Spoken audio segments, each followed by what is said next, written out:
안녕하십니까. 이번 시간에는 호스피스 역할과 자세 중 두 번째 시간으로 호스피스 완화의료와 생명의료윤리에 대해서 알아보도록 하겠습니다. 학습 목표는 생명의료윤리 4대 원칙을 설명한다. 2. 안락사와 호스피스 완화의료의 관계를 설명한다. 3. 의미 없는 치료의 중단을 설명한다. 4. 전인치유의 개념을 설명한다.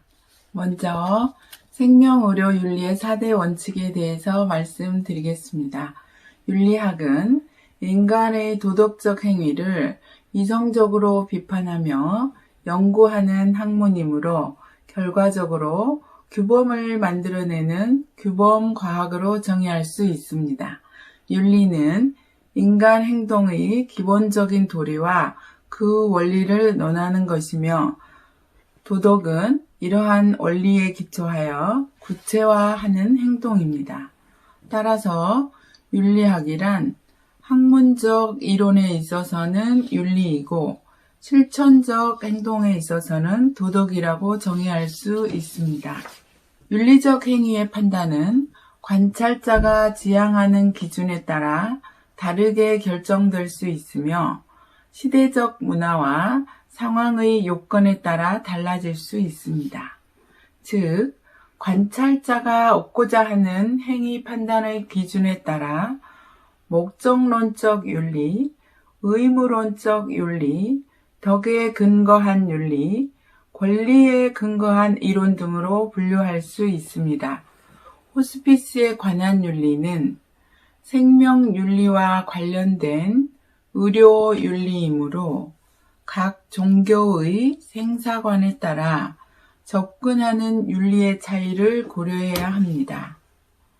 무엇보다도 호스피스에 관한 윤리는 존엄성을 지닌 인간의 생명윤리를 다루는 분야이므로 각 종교의 차이를 넘어서서 누구에게나 보편적인 타당성을 획득한 위에 더욱 신중히 접근해야 하는 어려움도 있습니다. 한국 호스피스 협회는 기독교적 정신 위에 세워졌으므로 기독교 윤리의 기초 위에서 호스피스에 관한 윤리적 이론을 전개하고자 합니다.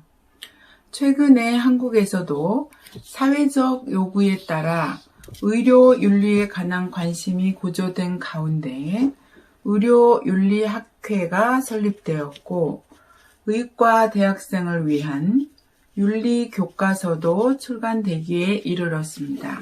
이러한 연구 배경을 바탕으로 의료윤리의 4대 원칙을 간략하게 설명하고자 합니다.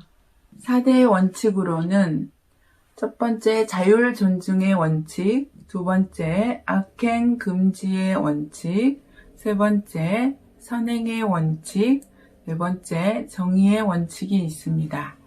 자유민주주의는 개인의 인권과 자율성이 존중되는 사회입니다. 의료윤리의 첫 번째 원칙은 개인의 존엄성과 자율성이 최대로 존중되어야 한다는 것입니다. 그러므로 환자를 치료함에 있어서는 반드시 충분한 정보와 설명에 근거한 동의가 필요합니다. 환자의 의사결정 능력 여부에 따른 동의 절차입니다. 심폐소생술이나 인공호흡기 외 연명치료와 관련된 의사결정은 사전 의료 지시서를 통해 본인의 의사를 피력할 수 있으며 의료진의 의학적 판단과 환자의 가치관을 고려하여 결정할 수 있어야 하지만 정신질환자, 미수가, 미성년자들과 같이 자기 결정 능력이 없는 환자인 경우에는 여러 가지 혼란을 야기할 수 있으므로 이를 보완할 사회적 보장 제도가 필요하므로 예외적 사례로 선별되어야 합니다. 두 번째는 동의 없이 할 수 있는 치료입니다. 응급치료는 선행의 원칙을 준수하는 의료인의 의무입니다. 의료인이 환자에게 최선의 이익이 되는 표준이 속하는 치료와 삶의 질을 고려해 볼 때 불가피하다고 판단되는 의료 행위를 의미합니다. 노상에서 치료를 하고 있는 환자 혹은 자살을 기도하는 현장에서만 완료하는 행위 등이 이 범주에 속한다고 하겠습니다. 3. 사전 의료 결정서의 유형입니다. 사전 의사 결정이란 건강한 정신 상태에 있는 개인이 앞으로 닥칠 일에 대하여 자신에게 시행될 의료 행위를 미리 결정해 둘 수 있다는 결정서입니다. 이는 자율성 존중의 원칙에 근거하여 본인의 의사를 일찍이 밝혀두는 것입니다. 이러한 경우에 대표적 사례는 치료가 불가능한 말기 환자일 때를 대비하여 무의미한 연명치료의 중단을 요청하는 결정서입니다. 다음으로 악행 금지의 원칙입니다. 환자에게 피해를 주는 악행, 즉 나쁜 행동이나 해를 끼치는 일체의 행위를 그만두라는 원칙입니다. 히포크라테스 선서에 의하면 나는 나의 능력과 판단에 따라 환자를 돕는 데 의술을 사용하고 환자에게 피해를 입히거나 환자의 상태를 악화시키는데 결코 사용하지 않겠다는 정신과 일치합니다. 그러나 악행 금지의 원칙을 적용하는 데 있어서 상황에 따라 제기될 수 있는 몇 가지 윤리적 문제들이 있습니다. 1. 생명유지 치료의 보류와 철회입니다.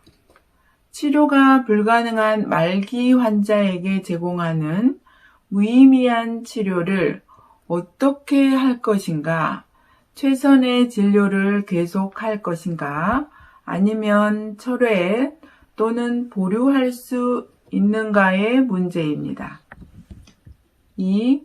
죽이는 것과 죽게 방치하는 것입니다. 환자가 죽음의 과정에 있는 경우 회복이 불가능한 생명을 인위적으로 단축시키는 행위와 불필요한 치료를 보류하여 자연사 혹은 존엄사를 맞이하게 하는 행위는 인간 존엄성에 관한 윤리적 견해에 따라 달리 해석될 수 있습니다. 여기에서 말하는 죽음의 방치란 버림의 의미가 아니라 생명을 유지하는 데 필요한 기본적인 처치만 하고 불필요한 부수적인 의료행위는 하지 않는다는 의미입니다. 3. 특수치료와 기본적 임상치료, 의도한 결과와 예견한 결과입니다. 이상의 몇 가지 조건들은 필요회복이 불가능한 말기 환자일지라도 의도적으로 생명을 단축하는 행위는 인간의 존엄성을 해치는 일인 동시에 짧은 시간 내에 죽음이 예견되는 경우에는 불필요한 값비싼 진료는 보류할 수 있다는 의미를 동시에 내포하고 있습니다. 의료윤리 세 번째, 선행의 원칙입니다. 선행이란 친절한 행위, 사려 깊은 행위, 동정적인 행위, 자비의 행위, 이타주의적 행위 등을 지칭합니다. 선행의 원칙은 악행 금지에 비하여 타인을 필요에 따라 적극적으로 도와줘야 할 의무가 부여된 원칙으로 다음과 같이 분류할 수 있습니다. 타인에게 피해를 입히지 말라. 타인에게 발생될 피해를 예방하라. 타인에게 발생될 피해를 제거하라. 타인의 이익을 증진하라. 적극적 의료 행위를 해야 하는 상황.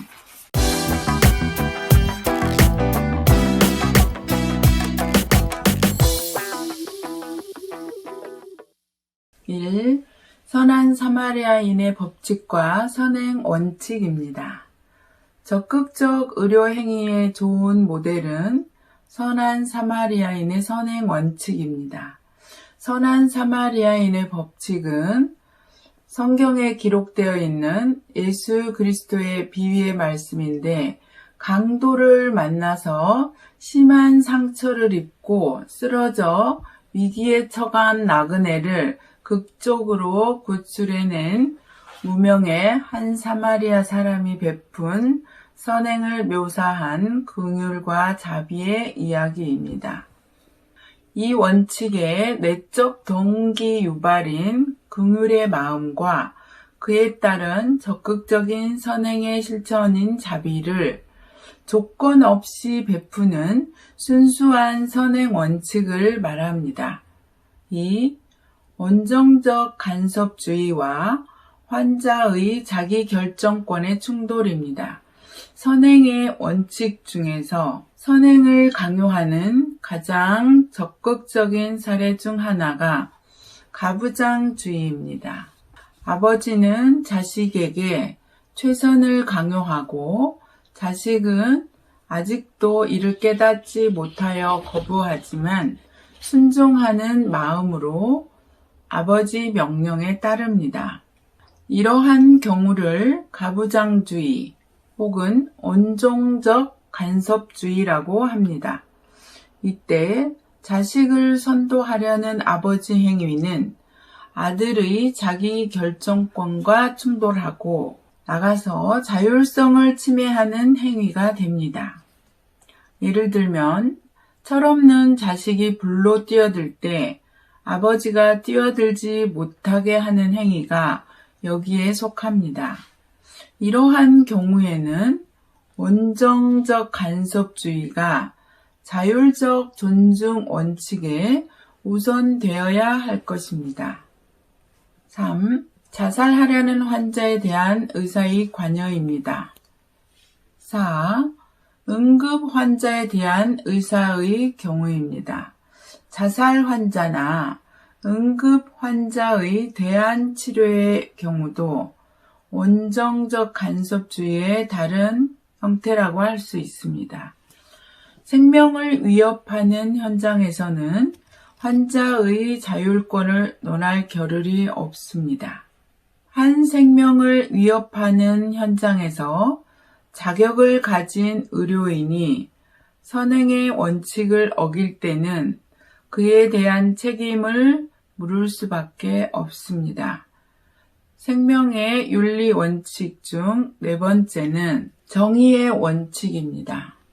의료 윤리에 있어서 정의 원칙이란 각자에게 상응하는 각자의 몫을 돌려주는 것으로 정의됩니다. 정의의 원칙은 의료 혜택을 분배하는 의료 정책에 필요한 원칙으로 분배 기준을 몇 가지로 분류해 볼 수 있습니다. 능력에 따른 분배, 성과에 따른 분배, 투여된 노력에 따른 분배, 필요에 따른 분배입니다. 이와 같이 사회의 여러 가지 여건을 고려하여 공정하게 분배하는 데 필요한 정의의 원칙은 의료 정책이나 의료 행위에 있어서 매우 중요합니다. 의료 정책 수립에 있어서 사회 정의를 완화 의료 자원의 분배에도 거시적 분배의 문제, 미시적 분배 문제 등을 다양하게 고려해야 합니다. 다음은 안락사에 대해서 알아보도록 하겠습니다. 안락사라는 말은 좋다는 뜻을 의미하고 좋은 죽음, 안락한 죽음, 편안한 죽음을 의미합니다. 오늘의 와서는 본래의 뜻과는 달리 안락사는 고통을 종식시키기 위한 안락 사례의 뜻으로 이해되어 왔습니다. 안락사란 용어는 고대 일화어에서 유래했으나 자살 방조라는 뜻이 담겨 있고 동양에서는 일본에서처럼 번역한 것을 한국에서도 그대로 사용하고 있습니다. 50년 전만 해도 우리말 사전에는 이 용어 자체가 없었으나 사회가 고령화되면서 현대의학의 발전과 함께 등장한 새로운 용어입니다. 안락사의 분류는 관점에 따라서 능동적, 수동적, 자발적, 비자발적, 간접적, 직접적인 안락사 등으로 다양하고 광범위하게 분류할 수 있습니다. 그러나 근래 우리나라에서 언급한 안락사를 쉽게 이해하기 위해서는 크게 적극적 안락사와 소극적 안락사로 구분하여 설명드릴 수 있습니다. 첫째, 적극적 안락사란 환자의 바람과 관계없이 환자의 사망 과정에 의사가 직접적으로 관여하여 환자를 죽음에 이르게 하는 경우인데 의도적으로 약물을 투여하여 죽게 하는 안락사를 말합니다. 이때 의사가 의도한 것은 아니지만 환자의 고통을 완화하기 위해서 처치하는 도중 예상되는 부작용으로 환자를 죽음에 이르게 하는 경우를 간접적 안락사라고 합니다.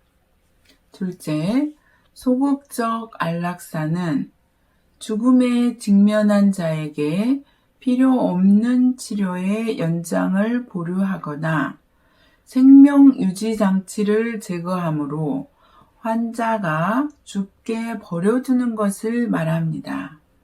현재 우리 사회에서 논쟁하는 대상은 소극적 안락사에 초점을 두고 있습니다.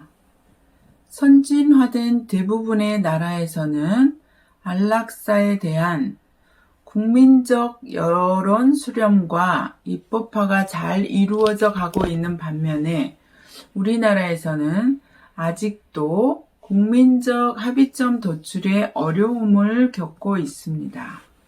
일반적으로 적극적 안락사든 소극적 안락사든 간에 안락사는 고귀한 인간의 생명을 인위적으로 단축한다는 생각 때문에 치료 현장에서 보낸 진정한 소극적 안락사를 하는 데는 다소 시간이 필요할 것 같습니다.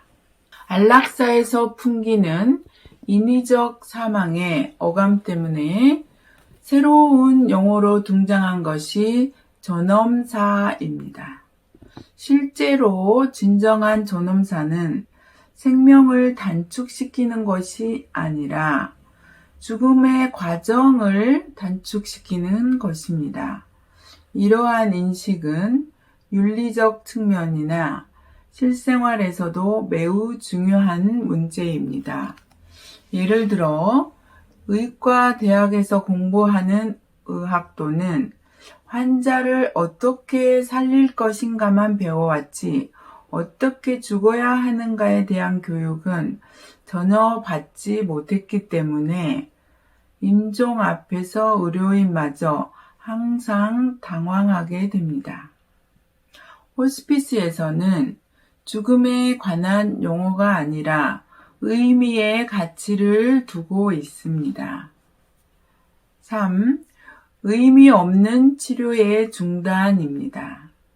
의미 없는 치료를 중단하는 죽음을 소극적 안락사, 자연사 또는 더 완화된 말로 표현하여 존엄사라고 부릅니다. 연명의료란 생명의 소생이 전혀 불가능한 환자에게 원하지 않는 생명을 근대 의학적 기술로 연장하는 행위를 말합니다. 예를 들면 극심한 아픔으로 고생하는 말기 환자들과 회복의 가능성이 전혀 없고 죽음만을 기다리고 있는 식물 상태 환자를 그리고 치료해도 회생할 가능성이 전혀 없는 자들에게 목숨만 연장하는 불필요한 의료 행위를 말합니다.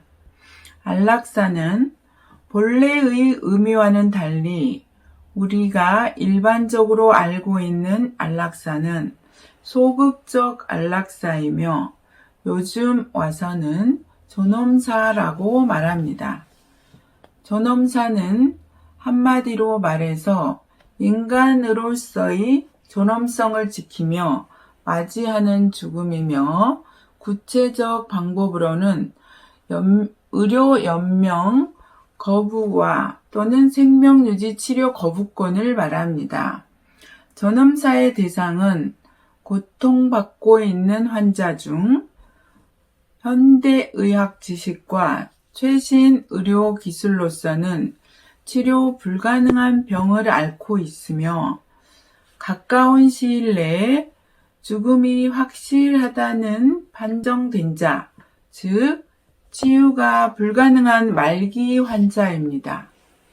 실제로 이러한 임종 환자에게 최첨단 기술의 연명 의료를 베푸는 것은 환자뿐만 아니라 가족과 사회와 국가에 이르기까지 모두에게 해를 끼칠 수 있다는 것입니다. 그러므로 이러한 경우에 있어서 연명의료 중단인 연명의료 거부권이 신중히 고려되어야 할 것입니다. 대부분의 선진국에서는 이미 생전에 유언 또는 사전 의사 결정서에 서류 형식으로 자기 의사를 생전에 미리 결정하여 법정 대리인, 배우자, 변호사나 친지에게 맡기고 있습니다. 우리나라에서는 2009년 5월 20일 처음으로 첫 존엄사의 허락을 대법원에서 판결하였습니다. 존엄사의 인정은 시대에 맞게 잘 된 것입니다.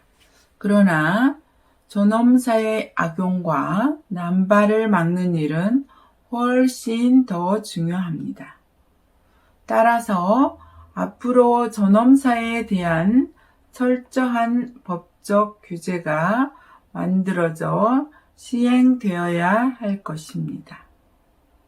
안락사는 현행 실정법에서는 극히 일부 국가를 제외한 모든 나라에서 불법 행위로 간주합니다. 그러나 존엄사는 말기의 불치병 환자에게 연명 치료를 유보 혹은 중단함으로 환자가 존엄성을 가지고 죽음에 이르게 하는 것을 말하는데 이는 소극적 안락사와 매우 흡사하기 때문에 다소 혼란을 가져올 수 있습니다. 존엄사는 반드시 다음의 요건들이 충족되어야 합니다. 의학적으로는 환자가 회복 불가능한 중증 질환의 말기라는 의사의 진단이 있어야 합니다. 환자의 사전 의료 지시서나 법적 대리인 위임장으로 표현된 환자 본인의 의사가 반드시 기록으로 남아 있어야 합니다. 호스피스 환자란 예견된 죽음의 과정이 6개월 미만인 환자를 말합니다. 호스피스는 인간 존엄성을 최우선으로 삼고 돌보고 섬기는 생명사랑의 프로그램입니다. 호스피스 환자는 건강한 사람과 똑같은 인간으로 대우를 받을 권리가 있을 뿐만 아니라 삶을 완성하는 가장 중요한 시기에 있으므로 더욱 세심한 배려가 요구됩니다. 4. 요즘 우리 사회에서 전인교육, 전인치료, 전인의학, 또 전인목회와 전인치유사역, 전인적 돌봄 등의 전인이란 용어를 많이 사용합니다. 인간을 전인이라 함은 단조로운 단일체가 아니라 정밀화되고 다양한 기능을 가진 고상한 복합체임을 말합니다. 첫째, 인간은 물체입니다. 즉, 물질적 존재라는 말입니다. 물질은 원자와 분자가 물리적 그리고 화학적 법칙에 따라 형성되고 변화됩니다. 둘째, 인간은 생명체입니다. 즉, 생명을 가진 유기체이며 생물체는 각기 독자적 성질을 가지고 유기적이며 자발성과 능동성을 가지고 있습니다. 셋째, 인간은 의식을 가진 생명체입니다. 즉, 정신, 육체적 존재이며 인간에게 대하여 사고하므로 자주 독립하여 육체를 명하여 활동할 수 있습니다. 넷째, 인간은 인격적 존재입니다. 즉, 지, 정, 의를 가지고 인격을 성숙시켜가는 존재입니다. 인간은 지식과 감정과 의지로서 발전하고 개발해가는 인격체입니다. 다섯째, 인간은 사회적 존재입니다. 사람은 동물과 달리 혼자서 사랑할 수 없고 사회적으로 공동체를 형성하며 문화를, 역사를 이루어가는 존재입니다. 그 기본 단위는 가정이요, 친족이요, 사회요, 국가와 민족입니다. 여섯째, 인간은 다각적 존재이며 윤리적인 존재입니다. 인간은 혼자 살지 않고 사회 속에서 함께 사랑하며 자신의 삶을 고민하고 스스로 느끼며 옳고 그른 것을 가려서 행동하는 윤리적 존재입니다. 일곱째, 인간은 영적 존재입니다. 즉, 종교적인 존재입니다. 사람은 누구나 종교성을 가지고 있어서 절대자 앞에서 번민하고 죄를 인식하고 초자연적인 힘을 의지하며 영혼을 사모하는 영적 존재인 것입니다. 사회는 인간의 존엄성을 한없이 강조하지만 만약 인간의 영적 존재를 부인한다면 더 이상 인간의 존엄성을 설명할 길이 없습니다. 우리말에 전인이라 하면 인간 전체를 뜻하나 영어의 홀리즘은 인간 전체만을 의지하지 않고 우주 안에서의 인간 전체적인 면을 내포하고 있습니다. 감사합니다.